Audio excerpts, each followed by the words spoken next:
365 ദിവസവും 7 ദിവസവും എല്ലാ ആഴ്ചയിലും വർക്ക് ചെയ്തുകൊണ്ടിരിക്കുന്ന ഒരു വ്യക്തിയല്ലേ. അപ്പോൾ ഇടയ്ക്ക് ഇതിൽ നിന്നും ഒന്ന് മാറി എനിക്കൊരു ഒന്ന് ഫ്രഷ് ആവണമെന്നോ ഒന്ന് ചേഞ്ച് ചെയ്യണമെന്നോ അങ്ങനെ ഒരിക്കലും അങ്ങനെ തോന്നാറില്ലേ? ഒരു യാത്രയായിക്കോട്ടെ അങ്ങനെയൊന്നും തോന്നാറില്ല? അതിൻ്റെ പിന്നിലൊരു കഥയുണ്ട്. അതായത് ഞാൻ എൻ്റെ ജീവിതത്തെ ബിസിനസ്സിലേക്ക് ഇറക്കിയതാണ്. ഞാൻ മുമ്പ് പറഞ്ഞല്ലോ, സംസാരിക്കാത്ത ഒരു സ്ത്രീ ആയിരുന്നു എൻ്റെ വൈഫ് എന്നുള്ളത്. അപ്പോൾ ഞാനങ്ങനെ കല്യാണം കഴിച്ചു. അപ്പം നമ്മളെന്താ ഇത് പറയാമെന്നറിയില്ല. അപ്പോൾ ഞാൻ ആദ്യമായിട്ട് മലമ്പുഴയാണ്. വൈഫ് കല്യാണം കഴിച്ചെങ്കിൽ വീട്ടുകാരുടെ ഇടയിൽ തന്നെയാണല്ലോ ജീവിക്കുന്നത്. ഇപ്പോൾ അവർക്ക് ഞാൻ പറയുന്നത് അവർക്ക് മനസ്സിലാവുന്നില്ലെങ്കിൽ കുഴപ്പമില്ല, വലിയ കൂട്ടുകുടുംബമാണ്, കൂട്ടുകുടുംബത്തിൻ്റെ അകത്താണ് ആ വൈഫ്. അപ്പോൾ ഞങ്ങൾക്ക് ഇവിടെ നിർബന്ധിച്ച് പറഞ്ഞു, നിങ്ങളൊരു ടൂർ കൊണ്ട് കല്യാണം കഴിഞ്ഞ് ഹണിമൂൺ ട്രിപ്പ് പോകണ്ടേ. അപ്പോൾ എനിക്കതിനെക്കുറിച്ചൊന്നും അറിയില്ല, പോയില്ല. ട്രിപ്പ് പോകുന്നതുകൊണ്ട് പാലക്കാട് മലമ്പുഴയാണ് ആദ്യമായിട്ട് പോകുന്നത്. അപ്പോൾ അവിടെ ഡ്രൈവറേക്ക് വിട്ടു, വണ്ടി മറ്റേ വൈഫിൻ്റെ ഭാഗത്ത് നിന്ന് കാറുണ്ട്, വണ്ടിയൊക്കെ വിട്ടു ഒന്ന് മലമ്പുഴയിലേക്ക് പോയി. മലമ്പുഴയിലേക്ക് പോയിട്ട് ഇറങ്ങി. എനിക്ക് അവളോട് പറയാനൊന്നും അറിയില്ല, എന്താ പറയേണ്ടതെന്ന്. അവൾക്ക് എന്നോടും പറയാൻ അറിയില്ല. അപ്പോൾ ചുറ്റും നിൽക്കുന്ന ഒരുപാട് കാമുകിയമാന്മാർ, ഭാര്യ ഭർത്താക്കന്മാർ മലമ്പുഴയിൽ കറങ്ങാൻ പറഞ്ഞ് അവർ ചിരിച്ച് കളിച്ച് നടക്കുന്നുണ്ട്, സംസാരിക്കുന്നുണ്ട്. എനിക്ക് കരച്ചിൽ വന്നു. അപ്പം ഞാൻ ശരിക്കും കല്യാണം കഴിക്കുന്നതിന് മുമ്പ് കണ്ണാടിയിൽ എന്നോട് തന്നെ ഞാൻ ചോദിച്ചിട്ടുണ്ട്, സംസാരിക്കാത്തൊരു പെൺകുട്ടിയാണ് നിങ്ങൾക്ക് എല്ലാം കഴിക്കുന്നത്, ഒരുപാട് കഴിവുറവുകളുണ്ട്, വേണമെങ്കിൽ നിനക്ക് അതില്ലാത്തൊരു പെൺകുട്ടിയെ കിട്ടും, ആ പെൺകുട്ടിയിൽ നിന്നും ഇന്നേ കാര്യങ്ങളൊന്നും നിനക്ക് നടക്കില്ല. അപ്പം നീ അന്നേരം അബദ്ധമായും തോന്നരുത്, തീരുമാനം ചെയ്യണം. അങ്ങനെ ഞാൻ ആലോചിച്ച് കണ്ണാടിക്ക് മുമ്പ് ഞാൻ എന്നോട് തന്നെ പറഞ്ഞു, ഇല്ല, എന്തൊക്കെ ബുദ്ധിമുട്ട് വന്നാലും മരണം വരെ ഈ സ്ത്രീ എൻ്റെ കൂടി ആയിരിക്കും എന്ന് ഞാൻ മനസ്സിൽ തീരുമാനിച്ച കല്യാണം കഴിച്ചത്. പക്ഷേ ഇങ്ങനെ അവിടെ പോയപ്പോൾ ഞാൻ വല്ലാതെ ഇതായി. തിരിച്ച് റൂമിലൊന്ന് ബാത്റൂമിൽ കയറിയാൽ കുറേ നേരം കരഞ്ഞു. കാരണം എനിക്കവളോടൊന്നും പറയാൻ പാടില്ല. അതുവരെ ഒരു കല്യാണം കഴിച്ചൊരു 10-15 ദിവസം കഴിഞ്ഞപ്പോഴാണ് പോയത്. അതുവരെ വീട്ടുകാരുടെ ഇടയിലാണ് എനിക്ക് അവളോട് സംസാരിക്കേണ്ട കാര്യമില്ല, ഇങ്ങോട്ട് സംസാരിക്കാറില്ല. ഈ ഒറ്റയ്ക്ക് വന്നപ്പോഴാണ് ഒരു കാര്യം അങ്ങോട്ട് ഇങ്ങോട്ട് പറയാൻ പറ്റുന്നില്ല. അന്ന് തീരെ സംസാരിക്കില്ല, ഒരു വാക്ക് പോലും പറയില്ല, ചെവിയും കേൾക്കില്ല. അപ്പോൾ എങ്ങനെ പറയും? ബാത്റൂമിൽ കയറി കുറേ നേരം കിടഞ്ഞു. പിന്നെ കരച്ചിലൊക്കെ മാറ്റി പോകുമ്പോൾ ഞാൻ തന്നെ ചോദിച്ചു, നീ ഒരു തീരുമാനം എടുത്തില്ലേ? നീ അന്ന് കല്യാണം കഴിക്കുന്നതിന് മുമ്പ് നീ ഒരു തീരുമാനം എടുത്ത് പിന്നെ നീ വിഷമിക്കേണ്ട കാര്യം എന്താ? അപ്പോൾ അന്ന് ഞാനൊരു തീരുമാനം എടുത്തുവാണ്, ചിലപ്പോൾ ആ ഒരു ലൈഫുണ്ടല്ലോ, എനിക്ക് ഒരുപാട് ആസ്വദിക്കാൻ പറ്റില്ല, ഒരുപാട് എൻജോയ് ചെയ്യാൻ പറ്റില്ല, അതങ്ങ് വിടണം, ഫുൾ ടൈം കച്ചവടത്തിലേക്ക് പോകണം. നിനക്കെന്താണോ നേടിയെടുക്കാൻ പറ്റുക അതിനെ ഇൻവോൾവ് ചെയ്യുക. നേടാൻ സാധിക്കാത്തതിനെ ആഗ്രഹിക്കരുത്, നേടാൻ പറ്റുന്നതിൽ ഇൻവോൾവ് ചെയ്യുക. അങ്ങനെ ആ സമയം മുതലാണ് ഞാൻ മുഴുവൻ സമയ കച്ചവടക്കാരനായി മാറി. രാവിലെ വീട്ടിൽ നിന്ന് ഇറങ്ങിപ്പോവും, അതിനെനിക്ക് ഹാപ്പിനെസ് കിട്ടുന്നുണ്ട്, അതിന് വളർച്ചയുണ്ട്. അതുകൊണ്ട് ജീവിതത്തിൽ എന്തുവരെ ഞാൻ ടൂറ് പോയിട്ടില്ല.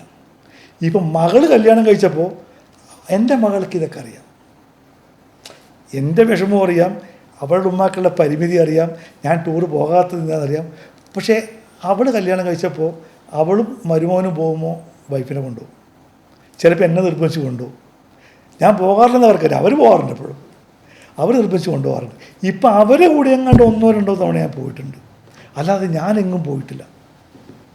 എൻ്റെ ഇൻവോൾവ് കംപ്ലീറ്റ് ബിസിനസ്സിലേക്ക്. അപ്പോൾ നമുക്ക് ആഗ്രഹം നടക്കുന്നതേ നമ്മൾ ആഗ്രഹിക്കാവൂ, നടക്കാത്ത അതൊരു ഉപദേശം കൂടിയാണ്.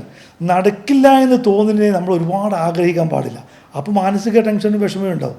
നമുക്ക് നടക്കുമെന്ന് തോന്നുന്നത് ആഗ്രഹിക്കുക, അതിൽ. അങ്ങനെയാണ് ഞാൻ മുഴുവൻ സമയ കച്ചവടക്കാരനായി മാറിയതും ഈ 24 മണിക്കൂറും വർക്ക് ചെയ്യുക, അല്ല 360 ദിവസവും വർക്ക് ചെയ്യുക എന്നുള്ള ഹാപ്പിനെസ് ഏതിലാണോ കിട്ടുന്നത് അതിലേക്ക് തിരിഞ്ഞതാണ്. അങ്ങനെയാണ് അതിൽ വന്നത്. ഓക്കെ, ഇതിനകത്ത് അപ്പം അത് വിട്ട് അതിനകത്താണ് ഹാപ്പിനെസ്സോ? അവിടെ ഹാപ്പിനെസ് കിട്ടുന്നത് കൊണ്ട് കിട്ടുന്നില്ല എന്നല്ല, മനസ്സിലായി, ഞാൻ ആഗ്രഹിക്കുന്നത് പോലെ ആവില്ല. പിന്നെ ഇപ്പം അതൊക്കെ മാറി കേട്ടോ. ഇപ്പോൾ ഞങ്ങൾ ഞാൻ അപ്പം 25 വയസ്സും 30 വയസ്സൊന്നും അല്ലല്ലോ, ഞാനൊരു വല്യച്ഛനാണ്, അവളൊരു വല്യമ്മ. ആ രീതിയിൽ ഞങ്ങൾ വളരെ ഹാപ്പിയാണ്. ഇപ്പം എൻ്റെ ആഗ്രഹം എന്ന് പറഞ്ഞാൽ എൻ്റെ മകളുടെ കുട്ടികളുടെ വളർച്ച കണ്ട് ആസ്വദിക്കലാണ് എൻ്റെ ആഗ്രഹം. അതിന് ഞാൻ ഇപ്പം കുടുംബജീവിയാണ്, പണ്ട് കുടുംബജീവിയല്ല. അവരാണ് എൻ്റെ പെറ്റെന്ന് പറയുന്നത്. അവരെ വളർച്ച ഞാൻ കണ്ട് ആസ്വദിക്കുന്നുണ്ട്. മറ്റേ എൻ്റെ വൈഫിനെ സംബന്ധിച്ചിടത്തോളം അവരെ നന്നായിട്ട് നോക്കുന്നുണ്ട്. അപ്പോൾ അതിന് പറ്റിയ ഒരു ഏരിയ. ഇപ്പം എൻ്റെ ചെറുപ്പത്തിലുള്ള ആവശ്യങ്ങൾ നടന്നിട്ടില്ല എങ്കിലും ഇപ്പോൾ എൻ്റെ മകളുടെ കുട്ടികൾക്കും എൻ്റെ മകൾക്ക് വേണ്ട എല്ലാ കാര്യങ്ങളും 100% പെർഫെക്റ്റായിട്ട് അവർ ചെയ്യുന്നുണ്ട്. ആ കാര്യത്തിൽ ഇപ്പോൾ ഹാപ്പിയാണ്. Beautiful beautiful. ഇക്ക ലൈഫിനെ എന്താ പറയുക, ദൈവം തന്നിരിക്കുന്ന ആ ഒരു ജീവിതത്തെ നമ്മൾ ആഗ്രഹിക്കുന്ന പോലെല്ലാം നമുക്ക് കിട്ടണം എന്നില്ല. പലപ്പോഴും പലരും ആ കിട്ടാത്തതിനെക്കുറിച്ച് ഓതി ഓതി ഇങ്ങനെ കരഞ്ഞ് അതിലൂടെ ഇങ്ങനെ എനിക്കില്ലല്ലോ എന്ന് വിചാരിക്കുന്ന ആൾക്കാരാണ് നമ്മുടെ കൂടെ ഒരുപാട് പേരല്ലേ. പക്ഷേ ഇക്കയുടെ ഇപ്പോൾ പറഞ്ഞിരിക്കുന്ന ആ ഒരു മെസ്സേജ് എന്ത് ബ്യൂട്ടിഫുൾ ആയിട്ടുള്ള മെസ്സേജാണ്. ഓക്കെ, നമുക്കില്ല, ഒന്നും ചെയ്താലും കാര്യമില്ല, നമുക്ക് കിട്ടില്ല. So change your mind. നമുക്ക് കിട്ടുന്ന സ്ഥലങ്ങൾ വേറെ ഉണ്ടല്ലോ, അതിലൂടെ പോവുക. ലൈഫിനെ ഹാപ്പിനെസ് ഒന്നിൽ മാത്രമല്ല ഹാപ്പിനെസ് കിട്ടുന്നത്, പല വഴികളുണ്ടല്ലോ. ഒന്ന് കിട്ടില്ലെങ്കിൽ അതിനെക്കുറിച്ച് വിഷമിക്കരുത്. അത് നമ്മൾ ജീവിതത്തിൽ ചെയ്തു വെച്ചൊരു കാര്യമാണ്, അതങ്ങനെ തുടർന്ന് പോകും. ഇപ്പോഴും കുഴപ്പമൊന്നുമില്ല. ഇപ്പോൾ ഞാൻ പലപ്പോഴും കാര്യം ചായക്ക് മധുരമില്ലാത്തതിന് ഡൈവോഴ്സ് നടക്കുന്ന കാലഘട്ടമാണ് ഇത്. അതെ. അപ്പോൾ ആ കാലഘട്ടത്തിൽ എനിക്ക് ചിലപ്പോൾ അഭിമാനം തോന്നാറുണ്ട്. തീർച്ചയായിട്ടും ഇത്രയും കാലം എനിക്ക് സന്തോഷകരമായിട്ട് ജീവിക്കാൻ പറ്റി. അതെ, കാരണം തുടക്കത്തിലേക്ക് കമ്മ്യൂണിക്കേഷൻ എന്ത് ബുദ്ധിമുട്ടായിരുന്നു. ചെവി കേൾക്കും കൂടി ഇല്ലല്ലോ, അപ്പം നമ്മൾ പറയുന്നത് പറ്റില്ല, സൈൻ ലാംഗ്വേജിലൂടെ മാത്രം വേണം കമ്മ്യൂണിക്കേഷൻ. ഇക്കയ്ക്ക് അതൊന്നും ശീലമില്ലാത്ത കാര്യവും കൂടെ. അപ്പോൾ ആദ്യത്തെ ആ ഒരു ജേർണി എന്ന് പറയുന്നത് എന്ത് ബുദ്ധിമുട്ടുള്ളൊരു കാര്യമായിരുന്നു. ഇന്നത്തെ ഇപ്പൊക്കെ പറഞ്ഞ പോലെ ഇതൊക്കെ നിസ്സാരമായിട്ട് ഇന്നിപ്പം ഡിവേഴ്സ് ചെയ്ത് പോകേണ്ട കേസുകളാണ്. പക്ഷേ ഇക്ക അവിടെ ബ്യൂട്ടിഫുൾ ആയിട്ട് സ്ട്രോങ് ആയിട്ട് നിന്നു. ഇന്നും നിങ്ങളുടെ റിലേഷൻ വളരെ സ്ട്രോങ് ആൻഡ് സ്മൂത്ത് ആയിട്ട് നിൽക്കുന്നത്. ഇന്ന് എനിക്ക് വളരെ നല്ലൊരു വൈഫാണ് കേട്ടോ അവർ. അന്നത്തെ കാലത്ത് പറ്റിയില്ല എന്നുള്ളൂ. ഇപ്പം ഇന്നത്തെ ഇപ്പോൾ നമ്മളൊക്കെ വല്യച്ഛനും വല്യമ്മയായിട്ട് ജീവിക്കുന്ന ഒരു ജീവിതം ഉണ്ടല്ലോ, ആ ജീവിതത്തിൽ ഏറ്റവും ആപ്റ്റായിട്ടുള്ള എന്നെക്കുറിച്ച് മാത്രം, എന്നെയും എൻ്റെ മകളെയും എൻ്റെ മകളുടെ കുട്ടികളെയും കാര്യങ്ങൾ മാത്രം ചിന്തിക്കുന്ന, എൻ്റെ ഉമ്മയൊക്കെ പണ്ട് ചിന്തിച്ച പോലെ ചിന്തിക്കുന്ന ഒരു സ്ത്രീയാണ്. നല്ലൊരു വൈഫിനെ കിട്ടി അല്ലേ. തീർച്ചയായും ബ്യൂട്ടിഫുൾ.